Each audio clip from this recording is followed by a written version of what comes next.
जैसा कि last episode में हमने देखा, लू यंग ने अपने फादर को मिलने के लिए आ गया था, यानी कि लू सेंटोंग से मिलने के लिए आ गया था, जहां उन्होंने लू यंग की माँ और उसकी कहानी को लू यंग को बताया था, जो सुनकर लू यंग भी एक्साइटेड हो गया था और वो पूछ रहा था कि फिर उसके बाद क्या हुआ। और यहीं से नेक्स्ट एपिसोड की शुरुआत होती है, जहाँ लू सेंटोंग उसको आगे की स्टोरी बताने लगते हैं और कहते हैं कि उसके बाद हम लोग वहाँ से अलग हो गए, जिसके बाद मैंने एंशिएंट मैप्स का यूज करते हुए और काफी सारे नदियों और काफी सारे पहाड़ियों को घूमते हुए मैंने डिसाइड किया कि आखिरकार किन लेजेंडरी स्वॉर्ड युआनचेंग माउंटेन्स पर ही कहीं मौजूद है। उनकी बात सुनकर अब लू यंग उनसे कहता है युआनचेंग माउंटेन टू जिंग जाओ, टाई जाओ और कांगजाओ माउंटेन्स के बीच में है। ये सुनकर अब लू सेंटोंग भी हाँ कह देते हैं और कहते हैं कि तुमने बिल्कुल सही समझा। जब मैं युआनचेंग माउंटेन की तलाश कर रहा था तो तब मैं दूसरी बार तुम्हारी माँ से मिला। उस समय तुम्हारी माँ ने और उनके साथियों ने मिलकर यांताई को खत्म कर दिया, लेकिन इसके बारे में यांताई के भाई को मालूम चल गया, जो कि स्वॉर्ड पैलेस रियलम का कल्टीवेटर था। उसने अपने भाई का बदला लेने के लिए कांगलान पैलेस में आ गया, जहां उसको मालूम चला कि तुम्हारी माँ और बाकी सभी डिसेबल्स युआनचेंग माउंटेन पर हाउस को ढूंढ रहे हैं। इसलिए वो उनको मारने के लिए तुरंत ही वहाँ पहुँच गया, जहाँ सिर्फ स्वॉर्ड रियलम के ही कल्टीवेटर्स थे, जो कि स्वॉर्ड पैलेस रियलम के कल्टीवेटर से कैसे जीत सकते थे। इसलिए उसने तुम्हारी माँ के सभी साथियों को खत्म कर दिया, लेकिन तुम्हारी माँ जैसे तैसे करके वहाँ से अपनी जान बचाते हुए भागने में कामयाब हो गई। लेकिन फिर भी यांताई का भाई ने उसका पीछा करना नहीं छोड़ा, जिसकी वजह से तुम्हारी माँ घबराहट में भागते हुए एक एंशिएंट रूइंस के अंदर चली गई। लेकिन किस्मत की बात ये थी कि मैं भी उसी एंशिएंट रूइंस के बाहर खड़ा हुआ था उस रूइंस को ढूंढने के लिए, और तभी उस एंशिएंट रूइंस के अंदर यांताई का भाई भी तुम्हारे माँ को मारने के लिए चला गया, जिसका पीछा करते हुए मैं भी अंदर चला गया और मैंने वहाँ पर यांताई के भाई को खत्म कर दिया और तुम्हारी माँ को बचा लिया। लेकिन इसी के साथ ही वो एंशिएंट रूइंस बहुत ही ज्यादा अजीब था, क्योंकि हम उसके अंदर तो चले जा सकते थे लेकिन बाहर बिल्कुल भी नहीं आ सकते हैं, क्योंकि बाहर आने के लिए वहाँ पर एक प्रीशियस टेलीपोर्टेशन एरिया था, जिसको पहले हमने वहाँ पर बिल्कुल भी ढूंढ नहीं पाए। इसलिए हम दोनों वहाँ पर फंस गए। लेकिन मानो वो एंशिएंट रूइंस किसी दूसरी दुनिया की तरह था, जिसके अंदर सब कुछ था, यहाँ तक कि बीस्ट भी थे। और तुम्हारी माँ और मैंने वहाँ पर अपनी खोज जारी रखी, जहाँ बहुत ही दिनों खोज करने के बाद हमारा सामना एक एजुरे ड्रैगन से हो गया, जिससे फाइट करने की वजह से मैं बहुत ज्यादा घायल हो गया। लेकिन फिर भी मैंने उस ड्रैगन को खत्म कर दिया, मगर मेरी इंजरीज बहुत ही ज्यादा सीरियस थी, जिसकी वजह से तुम्हारी माँ ने मेरा वहाँ पर पूरा ध्यान रखा और मेरा इलाज किया, जिसकी वजह से मैं वहाँ पर पहले जैसा ठीक हो गया। और तुम्हारी माँ की वजह से मुझे वहाँ पर एक नई जिंदगी मिली, जिसके बाद हमें वहाँ पर रहते हुए धीरे धीरे आधा साल का समय बीत गया, जिसकी वजह से तुम्हारी माँ और मुझे एक दूसरे से प्यार हो गया। और मुझे वहाँ पर लगा कि हम दोनों कभी भी उस जगह से बाहर नहीं आ पाएंगे और हम दोनों को वहाँ पर जीवन भर कैद होकर रहना पड़ेगा। इसलिए हम दोनों ने वहाँ पर हेवन एंड अर्थ को साक्षी मानकर एक दूसरे से शादी कर लिया। और ये सब बताने के बाद वो बहुत ही ज्यादा इमोशनल होते हुए कहते हैं ये बहुत ही ज्यादा अच्छा होता अगर हमें वहाँ से बाहर जाने का कोई भी रास्ता ना मिला होता, क्योंकि हम दोनों वहाँ पर पूरे जीवन भर एक दूसरे के साथ रह सकते थे। लेकिन दुर्भाग्य से ऐसा बिल्कुल भी नहीं हुआ। उनकी ये बात सुनकर अब लू यंग उनसे पूछता है फिर आप दोनों उस एंशिएंट रूइन से बाहर कैसे निकले। इस पे अब लू सेंटोंग बताने लगते हैं उस दुनिया के अंदर एक मास्टर लेवल का बीस्ट था, जिसके साथ मैंने फाइट भी करी थी, लेकिन मैं उसे हरा नहीं पाया, जिसकी वजह से हमें उस गुफा से भागना पड़ा जब तुम्हारी माँ 3 महीने की प्रेग्नेंट थी। और हम दोनों उस मास्टर लेवल के बीस्ट से बचते हुए एक गुफा के अंदर पहुंच गए।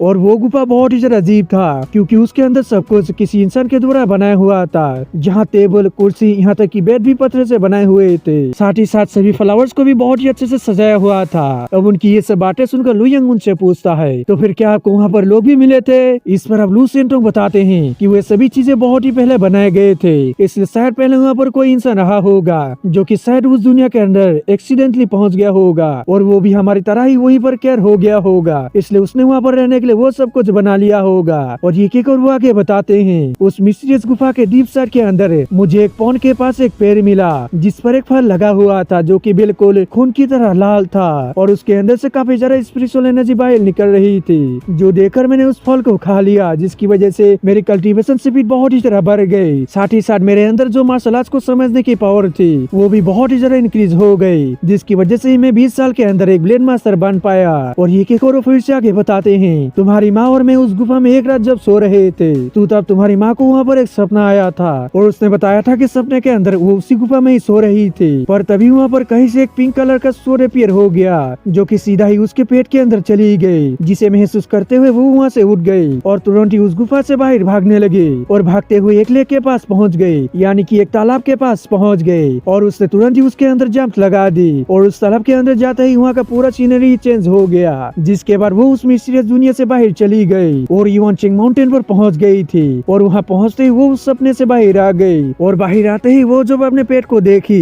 तो उसे कुछ भी नहीं हुआ था, इसलिए उसने वहाँ पर एक राहत भरी सांस ली। जिसके बाद उसने मुझे उठाकर अपने सपने के बारे में बताया, जिसे बताते हुए वो थोड़ा सा इमोशनल हो गई थी और उसने कहा था कि उसको वो सपना बिल्कुल रियल लग रहा था और उसने सब कुछ वहाँ पर रियल फील किया, इसलिए वो चाहने लगी कि हम भी वहाँ पर एक बार जाके देख लें जिस तरफ वो सपने में गई थी। जो सुनकर मैंने भी उसके साथ उस केव से बाहर आ गए और वो सपने में जिस तरफ भागी थी हम भी उस तरफ धीरे धीरे जाने लगे। जहाँ थोड़ी दूर जाने के बाद हमें एक छोटा सा तालाब मिला जिसके अंदर हम दोनों भी जंप कर गए, जिसके बाद हम दोनों भी उस दुनिया से उसी तरह से बाहर आ गए जिस तरह से तुम्हारी माँ ने सपने में किया था। हम दोनों उस एंशियंट रूइन से टेलीपोर्ट होते हुए सीधा ही युवानचिंग माउंटेन पर पहुंच गए और इस तरह हम दोनों ने उस मिस्टीरियस दुनिया से बाहर आ गए। ओबुन से पिंक कलर के स्वॉर्ड के बारे में जानकर लुयंग अपने मन में खुद से ही कहता है, एक पिंक कलर का स्वॉर्ड यानी कि वो टोसन स्वॉर्ड है, इसलिए अगर मेरी माँ का सपना वहाँ पर रियल था तो फिर मेरी लेजेंडरी टोसन स्वॉर्ड मेरा जन्म होने से पहले ही मेरे अंदर आ गया था। यहाँ पर अब ये सब सुनकर मुझे सभी चीजें धीरे धीरे समझ आ रही है और ये सोचकर वो उनसे कहता है, उस मिस्टीरियस दुनिया से बाहर आने के बाद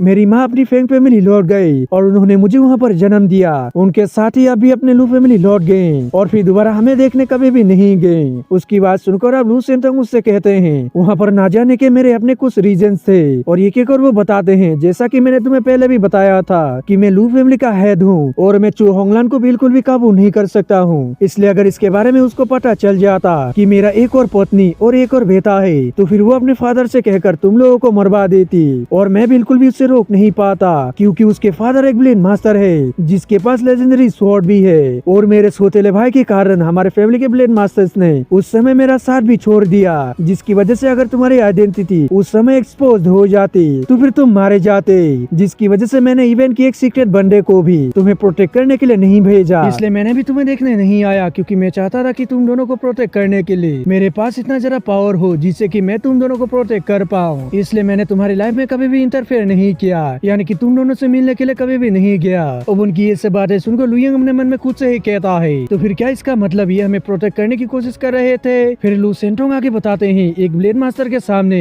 एक स्वॉर्ड किंग कुछ भी नहीं है, इसलिए मुझे तुम्हें अपना बेटा और तुम्हारी माँ को अपनी वाइफ स्वीकार करने के लिए एक ब्लेड मास्टर बनना जरूरी था और उसी को संभव बनाने के लिए मैंने अपने लू फैमिली वापस आने के बाद खुद को सेकुलेट कर लिया और पूरी तरह से अपना कल्टिवेशन करने में लग गया। और जब तक मैं एक ब्लेड मास्टर नहीं बना तो तब तक मैं अपने जनरेशन के टॉप 5 के लिस्ट में नहीं था, लेकिन आज से 5 साल पहले मैंने सोरा रियलम के अंदर ब्रेक थ्रू कर लिया और मेरे जनरेशन का सबसे पहला ब्लेड मास्टर बन गया, यानी कि स्वॉर्ड किंग रियलम को ब्रेक थ्रू करके मैंने सोरा रियलम को अचीव कर लिया और मेरे जनरेशन के लोगों के सबसे पहला ब्लेड मास्टर बन गया। और मेरे ब्लेड मास्टर बनने के बाद सभी 5 मेजर फैमिली से मुझे बधाई देने के लिए यहाँ आ गई, जिसकी वजह से मेरे पास समय नहीं बचा तुरंत ही तुम लोगों के पास आने का, इसलिए मैंने सिमी को सीक्रेटली तुम लोगों को लाने के लिए भेज दिया। लेकिन मैंने ये बिल्कुल भी नहीं सोचा था कि तुम्हारी माँ की डेथ पहले ही हो चुकी होगी और इन सब में सिमी की भी जान चली जाएगी। और ये कहकर वो थोड़ा सा इमोशनल हो जाते हैं, जो देखकर अब लुयंग अपने मन में खुद से ही कहता है, ये आदमी तो मेरी माँ से सच में बहुत ही ज्यादा प्यार करता है।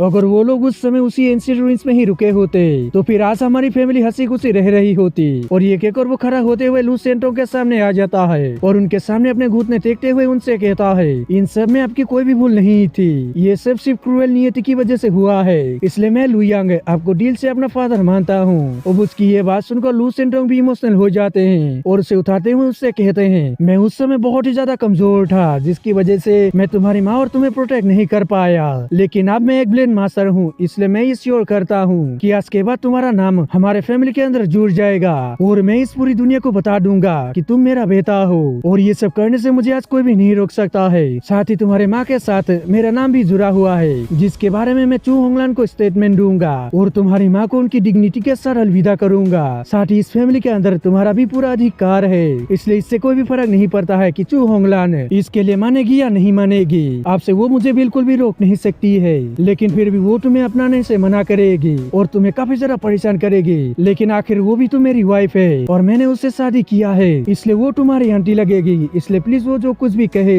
तुम उनकी बातों को चुपचाप सहन कर लेना, नहीं तो अगर इसकी वजह से हमारी फैमिली के अंदर फाइट हो गए तो फिर इसकी वजह से हमारी लू फैमिली सभी के लिए एक मजाक बन जाएगी। उनकी बात सुनकर अब लुयंग भी उन्हें हाँ कह देता है और कहता है कि आप फिक्र ना करे, मैं इसका ध्यान रखूंगा। उसकी ये बात सुनकर अब लू सेंटोंग भी खुश हो जाते हैं और उससे कहते हैं कि मैं अब बहुत ही जल्द तुम्हारे लौटने की खुशी में एक सेरेमनी आयोजित करूंगा जिसके बाद तुम अपने एंसेस्टर्स को देख पाओगे, साथ ही बाकी सभी एल्डर्स से भी मिल पाओगे और इसी के साथ ही तुम हमारे फैमिली के ब्लेड मास्टर स्किल्स को भी सीख पाओगे। साथ ही तुम अपना ट्रेनिंग करने के लिए हमारे खास ट्रेजर ग्राउंड के अंदर भी जा पाओगे और तुम्हारे टैलेंट के आधार पर तुम वहाँ पर ट्रेनिंग ले सकते हो, जिसके बाद तुम श्योर एक ब्लेड मास्टर बन जाओगे। और साथ ही तुम्हारी उम्मीद एक स्वॉर्ड गॉड बनना भी है, इसलिए मेरे ख्याल से मुझे लगता है कि तुम्हारे पास बहुत ही ज्यादा चांसेस है स्वॉर्ड गॉड बनने की। ये सुनकर अब लू यंग उनसे पूछता है आपके ऐसा सोचने की वजह क्या है। इस पे अब लू सेंटोंग उससे कहते हैं वैसे तो मैं उतना ज्यादा टैलेंटेड नहीं था, मैं सिर्फ दूसरों की वजह से ही ब्लेड मास्टर बन पाया, लेकिन तुम ऐसा नहीं हो, तुमने सिर्फ 2 साल के अंदर ही अपने खुद के दम पर स्वॉर्ड व्हील रियलम को अचीव कर लिया, यानी कि स्वॉर्ड किंग बन गए, जिसका मतलब ये है कि तुम्हारा टैलेंट बहुत ही ज्यादा एक्स्ट्रा ऑर्डिनरी है। साथ ही तुमने बहुत ही ज्यादा खतरों को भी सर्वाइव किया है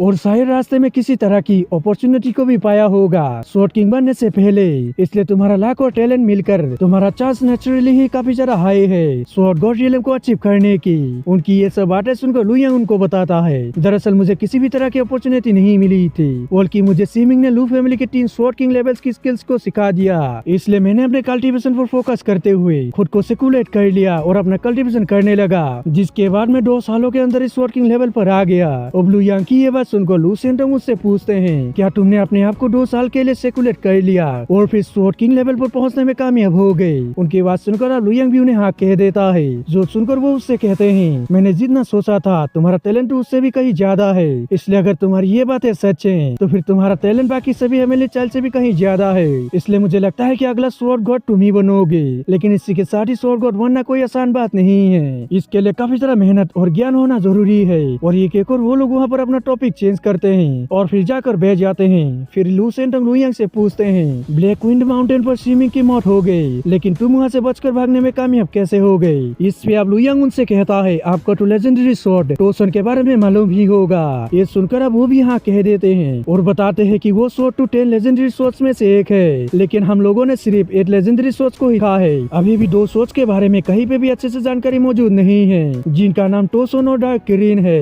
जिनको आज तक भी किसी ने नहीं देखा है, पर उनके बारे में एंशिएंट बुक्स में 1-2 जानकारी लिखी हुई है, जहाँ टोसन लेजेंडरी स्वॉर्ड सभी डीमंस और घोस्ट को मारने में कामयाब है और वही डार्क किरीन लेजेंडरी स्वॉर्ड आत्माओं को विकसित करती है। इसलिए अब लू यंग उनसे कहता है आप बिल्कुल ठीक कह रहे हैं, उन दोनों में से एक लेजेंडरी स्वॉर्ड मेरे पास है जिसका नाम टोसन है, और उसी स्वॉर्ड की मदद से ही मैंने सभी फिंडेलेंस के लोगों को मार दिया और साथ ही उस घोस्ट फिंड को भी मार दिया जो कि मेरा पीछा कर रहे थे। अब लू यंग की ये बात सुनकर लू सेंटोंग बहुत ही हैरान हो जाते हैं और कहते कि क्या तुम्हारे पास एंशिएंट लेजेंडरी स्वॉर्ड टोसन है। और दोस्तों ब्लेड मास्टर लू सेंटोंग के ये कहते हमारा एपिसोड खत्म हो जाता है। दोस्तों अगर आप सभी को वीडियो अच्छा लगे तो लाइक कर दें और अगर आप चैनल में नए हो तो सब्सक्राइब करते जाना। तो मिलता है किसी और वीडियो में, जब तक के लिए बाय।